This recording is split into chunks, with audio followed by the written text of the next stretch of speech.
Conflict erupts between landlord and tenant over large compensation payout. The conflict flared up between a landlord and her tenants over a substantial compensation amount. Miss Lee, a woman in her 42nd, and her husband left their hometown to seek a living in Guangzhou, Guangdong Province, China. Their early years were extremely difficult. The couple worked manual jobs in a factory, their wages barely covering daily expenses, and they lived in cramped company dormitories. As their children grew older, Miss Lee and her husband longed for a more stable and comfortable living environment, leading them to decide to rent a home outside. This led them to Madame Chen, the owner of an old house in Guangzhou. Coming from a well-off family, Madame Chen was very sympathetic to the Lee couple's situation. She not only rented the house to them at a low price, but also helped them numerous times in their life. From then on, the two parties grew close and treated each other like family.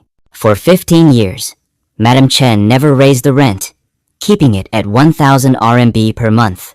Meanwhile, since Guangzhou is a major city, rental prices in the area had increased by 3 to 4 times.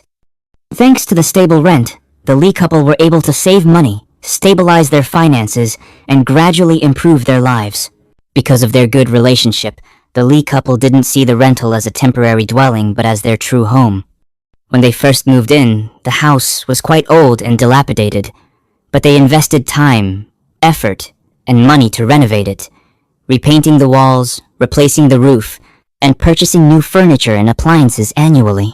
According to Miss Lee, all the interior furnishings were purchased by them. For the couple, the house was not just a place to live, but also a repository of countless memories, the fruit of 15 years of hard work in a foreign city. In 2021, Miss Lee received news that the house they were renting was slated for demolition.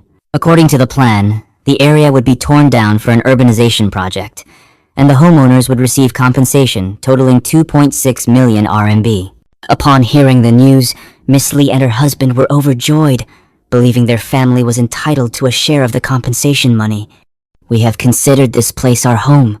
We have invested money and effort into caring for it. I deserve half of the compensation," Miss Lee asserted. However, when they approached the landlord with this demand, Madame Chen flatly refused. She stated that the house was solely her property, and therefore the compensation was the legal asset she was entitled to receive. The Lee couple were merely tenants and had no right to demand a share. Legal perspective: who is right, who is wrong? Madame Chen's answer angered and disappointed Miss Lee. She accused the landlord of deliberately forgetting her efforts in renovating and maintaining the house over the years. From there, the 15-year good relationship between the two parties quickly collapsed.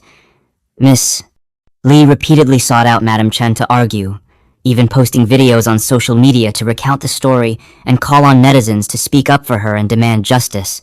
In the videos, Miss Lee constantly emphasized that the house had become a part of her family's life, and therefore not receiving a share of the compensation was unfair.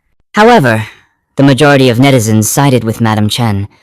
Many argued that Madame Chen had been extremely kind not to raise the rent for over a decade, and Miss Lee's demand for a share of the compensation was greedy, unreasonable, and tarnished the good image the two families once shared.